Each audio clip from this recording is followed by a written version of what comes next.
So next up we've got Delphine Larrieu, who has recently moved to Altos Labs from the University of Cambridge.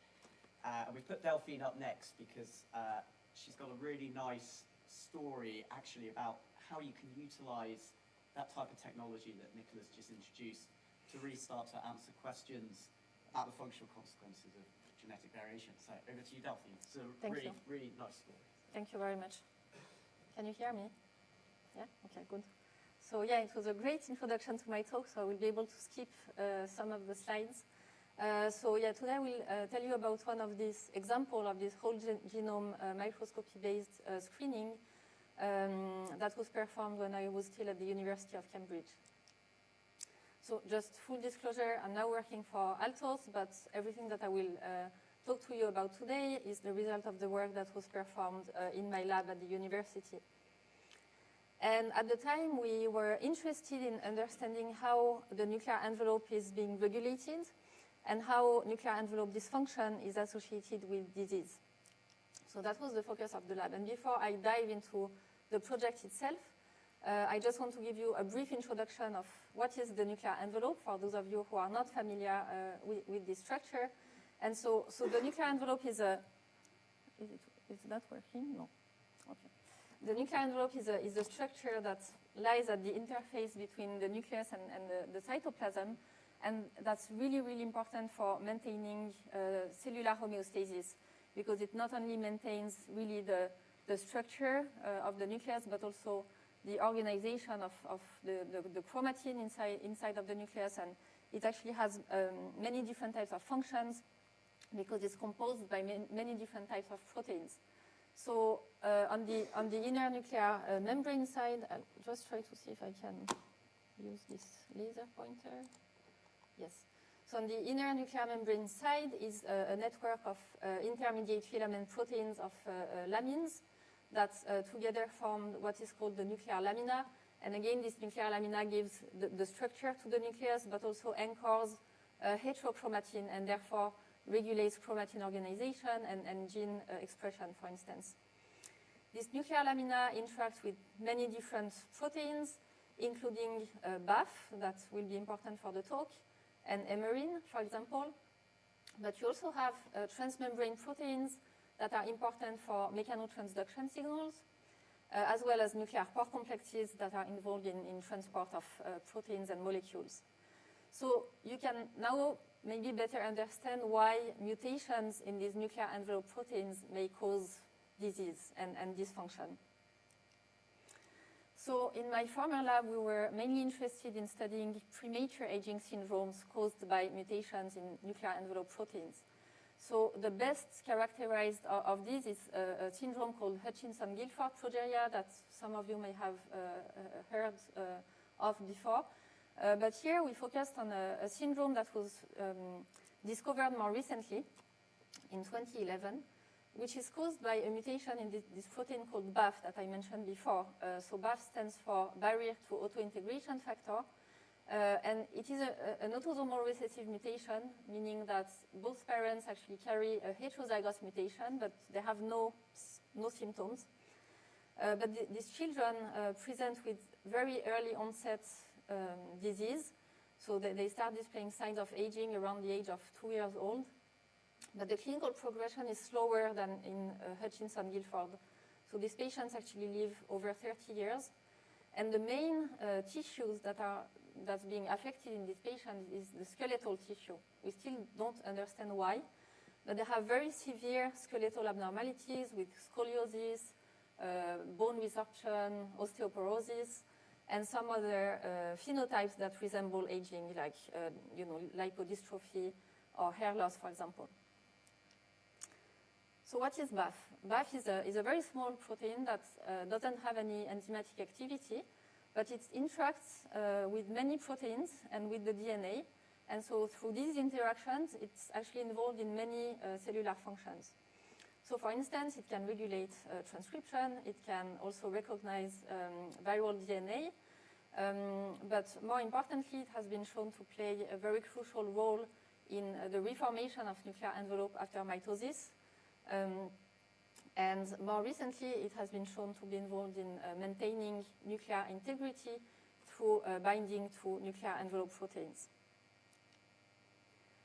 So in the case of this Nestor-Guillermo progeria syndrome, this A12T mutation in BAF causes very strong nuclear envelope abnormalities, as you can see here on this lamine staining. And so we see this abnormal shape with mislocalization of the nuclear envelope protein called hemerin from the envelope into the cytoplasm. And in my lab, we also found that this mutation was actually decreasing the binding affinity of BAF to the lamine proteins. And as a result, these cells experience a lot of nuclear envelope ruptures that cannot be properly repaired. So when I set up my lab, I had this crazy idea of a project, which was to really try to find genes across the whole genome, so take this unbiased approach, to find genes that could potentially rescue these abnormal nuclear envelope phenotypes in cells from NGPS patients. So it's another application of these screens, as you mentioned before. It's not just when you can only work with a small number of cells, but also when your readouts can only actually be looked at by microscopy. So these phenotypes, you can't look at them by flow cytometry. So the main goal of this screen was not only to gain insight into the biology of BAF, but also hopefully to identify potential new therapeutic targets in this disease. And I really wish we had your platform set up at the time, but that wasn't the case. So it was basically one postdoc and myself setting up everything. So that was about 7 years ago. It was the first project that I actually set up in my independent lab. So believe me, it was very challenging. We had no platform, no high throughput setup at all. And so as Nicola mentioned before, one of the most important things when setting up such screens is to have very specific, very defined phenotypes. And we really wanted to carry out the screen in patient cells. However, we then run into the complexity of patient-to-patient heterogeneity of readouts, and then you don't really know which phenotypes are actually directly caused by the mutation or which ones come from this patient-to-patient variability. So with another postdoc in my lab, we ended up establishing isogenic cell lines by taking this NGPS patient cell and correcting the mutation with CRISPR-Cas9. And this is the cell lines that we work with to compare phenotypes. And we still always had like a wild-type cell line as well to compare to. So we spent a lot of time really looking for phenotypes for which we had a good enough assay window, and that could be quantified by high throughput microscopy and software. So the first one is this hallmark of progeria, this misshapen nuclei, which is very useful, but on its own is not very informative because, of course, many genes will also affect the nuclear shape. But obviously, we wanted to include that in the screen. And again, you will always see how the assay window looks like between the wild type, the NGPS patient, and then the corrected cell line. The second phenotype that we included in the screen is this loss of nuclear envelope hemerin into the cytoplasm. And again, you can see that it's quite a strong phenotype in these patient cells. The third one is the one I mentioned before that we actually identified in my lab in parallel to this screen, which is the presence of a high number of nuclear envelope ruptures that you can actually identify by looking at these blebs in the nucleus, because the blebs will actually grow and end up rupturing. So it's basically the start of the rupture. So by staining with a specific nuclear envelope protein, we could identify these blebs and again use that as a quantifiable readout. And the last one, which is a marker of genomic instability, is the presence of micronuclei, which was actually pretty challenging to identify in a high throughput manner due to their size.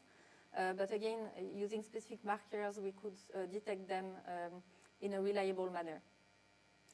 So just to make sure that you got the principle of the screen, so we were actually screening against these 4 phenotypes at the same time in each single well.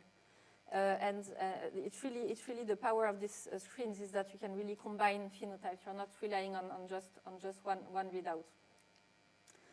And I won't go through all the steps that were then required to set up the screen. But just one thing to say is that when we set up this screen, the companies were actually in the process of synthesizing the first CRISPR-arrayed libraries. So it was very early days. And the cost of these libraries was not trivial. It's 70,000 pounds for one and 100,000 pounds for the other one, which for a single lab is quite a big chunk of money. So a lot of pressure on that project. So of course we tested both to decide which one worked best in our cell lines. Both worked similarly, so we went for the cheapest, which was still expensive. But so that's how the whole genome screen looked like. So we were working with 384 well plates, so 61 of them in a mid-throughput way. So we had a high-throughput microscope, but we still had to feed the microscope manually with the plates. And we got access to a robot that was just bought in an institute next door, but that nobody had any idea how to use, so another challenge. Anyway, we screened basically for genes that were able to normalize or to improve at least 3 out of the 4 phenotypes that I described to you. And again, the main aim there being to reduce the number of hits to the ones that would be the most powerful at improving the phenotypes of these patient cell lines. But obviously, you get the data for each of them, so you can still look at these as well. So with this primary screen, we ended up with 130 hits. So we were very happy with this number of genes because it's not too many to work with. Because then obviously you have to run your validation screen, and the validation screen this time is carried out in triplicate, and we decided to go for 3 individual CRISPR RNA against each gene. So this time deconvoluted into 3 independent wells. And to our surprise, we found 43 hits that were, with high confidence, that were mainly involved in regulating translation, so protein synthesis. So, when we got this result, we were a little bit puzzled because it's not something that we would have guessed or expected. So the first question that we asked was, okay, why would depleting genes involved in protein synthesis be beneficial for these NGPS cells? And when looking at the rate of protein synthesis in these NGPS cell lines, we actually realized that the protein synthesis rate was higher. So it was going faster. And when we overexpressed this BAF812T mutant in a separate cell line, we got the same phenotype. So really showing that it was really this BAF812T mutation that was driving this increased protein synthesis rates. In parallel, but it was only published recently, we were working with collaborators on a C. elegans model of NGPS, of this syndrome, and they could see that the BAF mutant, this NGPS BAF mutant, had a different DNA binding profile to the BAF wild-type protein. And as a result, there was a misregulation of ribosomal proteins. So this could explain why we have this misregulation of protein synthesis rate, but also in accordance to this paper, we also observed that these NGPS cells had higher hours during protein synthesis.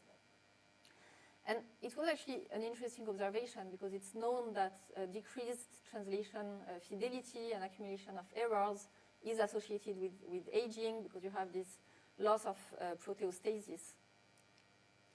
And a study published a few years ago also showed something really interesting in regards to this result, is that when you have genome-wide error-prone translation in a mouse, you end up with premature aging phenotypes. So the mice will die early, but they also show phenotypes that interestingly resemble what we observe in these NGPS patients with skeletal deformation, hair loss, lipodystrophy, etc.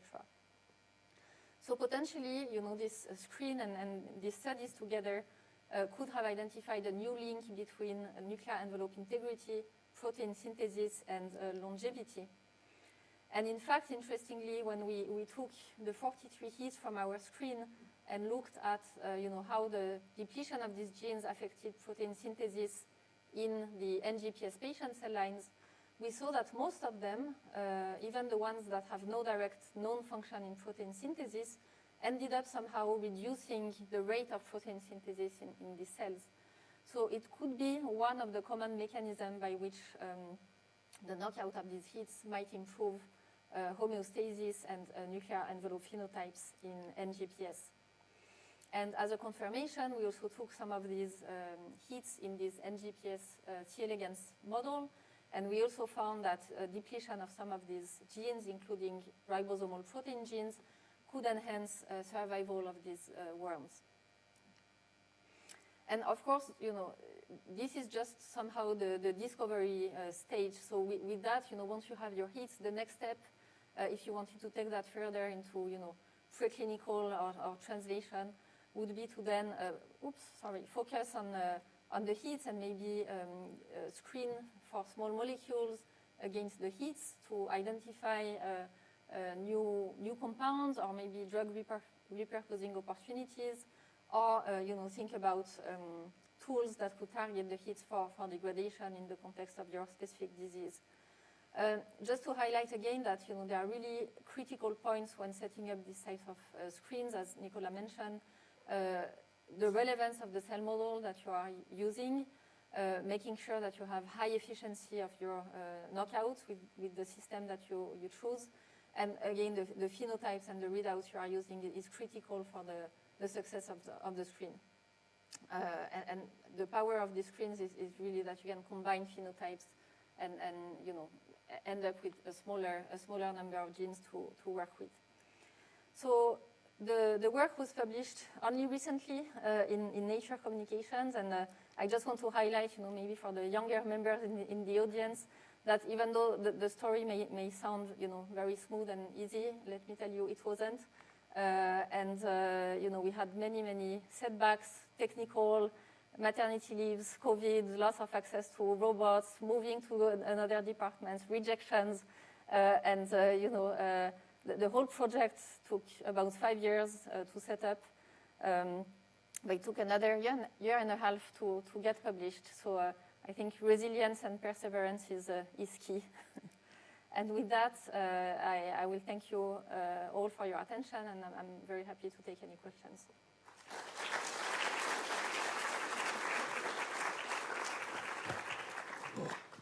Thank you, Delphine. That was a really clear presentation. Do we have some questions for Delphine? I can see a hand here.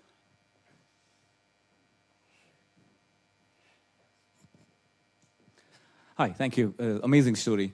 So I have two related questions. So first thing is, I noticed that not all ribosomal proteins, there are only 3 or 4 ribosomal genes that occurred that stood out in your screen. So does that mean, is there a specificity in which proteins are affected by those ribosomes and only a specific subset is error prone? And the second thing is, have you looked at ChIP-seq for BAF, and does it change the overall binding profile of that protein?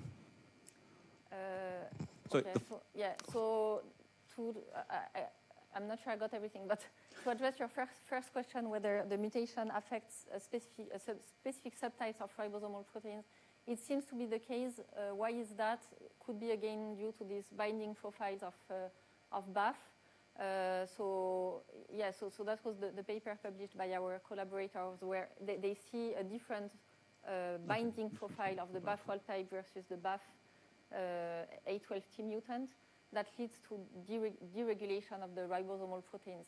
So yeah. Right. So my point is, so if only a subset of the ribosomal proteins are affected, have you looked at, let's say, mass spec to see if only a subset of the proteome is error prone, or are the errors found across the whole proteome? Yeah, we didn't have time to do that. That would be a follow-up, an interesting follow-up to look into. But yeah, that's not something we've done. But it would be definitely something interesting. Any more hands? Well, I'm waiting for another hand.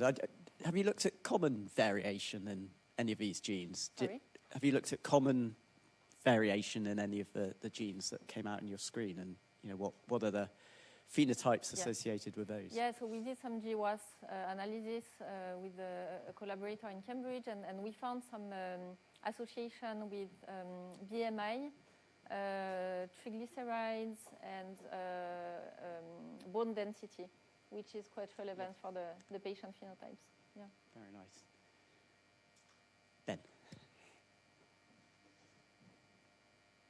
Thanks. Great talk. Several of those processes you found are clearly sort of essential processes for cell survival.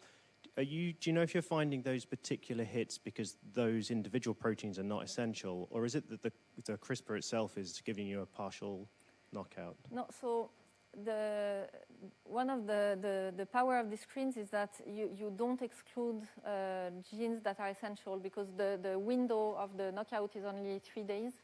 So you will see that some genes knockout are toxic. You will have less cells, but you don't end up with a well with no cells at all. So you really have the readout across all the genes. At least in our setup. So if you left it longer, they would die, but yeah, in probably. that window they don't. Exactly. Thanks.